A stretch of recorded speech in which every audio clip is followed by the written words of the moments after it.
to be unstoppable.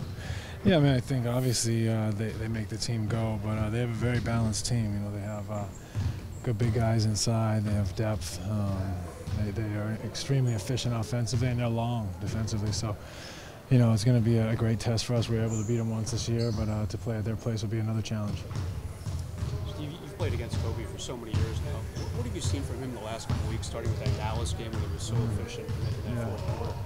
Yeah, he's obviously turned it up here the last few weeks. You know, I know he was in a shooting funk for a while there, and you know, some poor souls recently have caught the end of that. So he's definitely just been you know, scoring at a high efficiency rate. He's been shooting the ball. He's been attacking the basket, and you know, he looks as good as he's ever looked.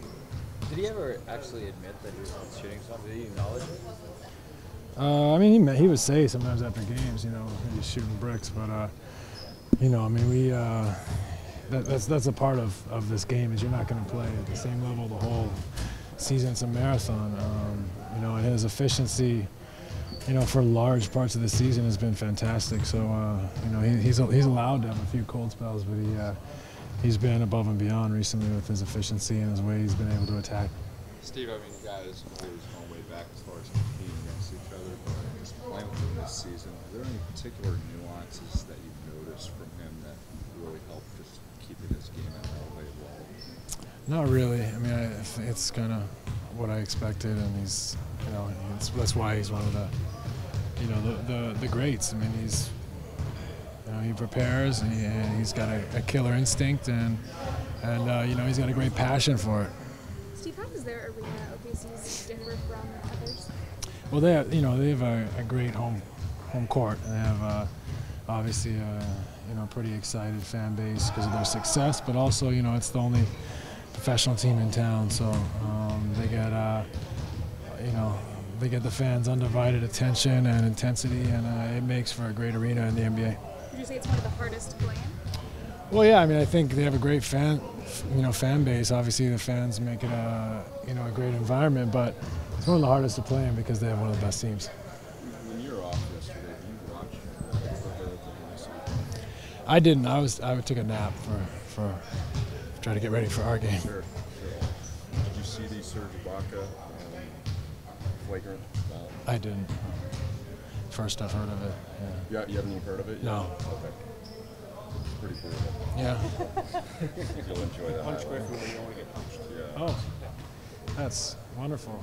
So you guys are 500 now. You feel like it's a reoccurring thing, kind of evaluate where you guys are in terms of not in standings, but where you are.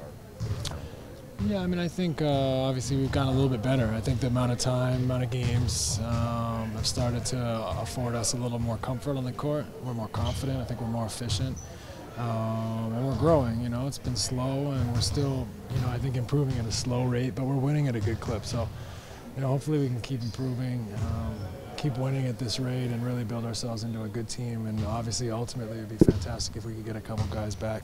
If you guys get in, does it enter your mind here in March that this Oklahoma City game could be a potential first-round preview? Yeah, I guess. I mean, it's not something I really spend a lot of time thinking about because I just want to try to get in. You know, at this point, with all the disappointment, all the change, all the ups and downs, injuries, and lack of progress for a long stretch of the season, you know, I just want to get in. Just try to find a way to get in, and then we'll worry about who we play. You guys know the chemistry of you and Dwight and what you guys are trying to do in pick and roll and things like that. It takes time to get. From his perspective, he's got to do it with you. He's got to do it with Kobe. What's different about the types of picks that he's got to set for you versus what he's got to do for Kobe? Yeah, I don't think it's the types of picks. I think it's more, you know, where he's going to get the ball.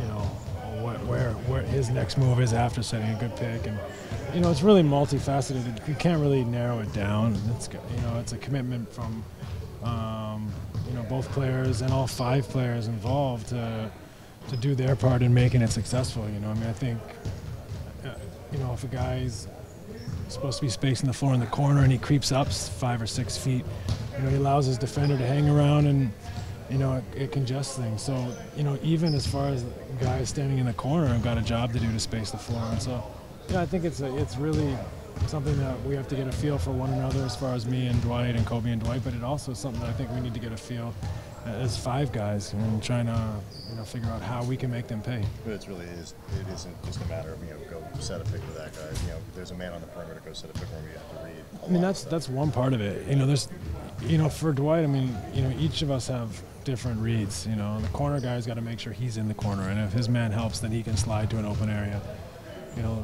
The point guard obviously has got to try to get his man off the screen and create pressure, put pressure on the defense and make a decision. And the big's got to run into the screen, set a good screen, and try to roll down the paint and draw attention, or else get the ball back for a dunk. So there's lots of different things going on there. He told me last night that you want him kind of out of there relatively quicker, as quick as he can get out. Is that what you're looking for? Eventually, yeah. I mean, I think once he feels better, the quicker the better. But right now, he's done a better job lately. He's been really freeing me up for jump shots and penetration, and I think it's difficult for the defense. And the more he does that, I think the better we are offensively and the harder we are to play against. Thanks.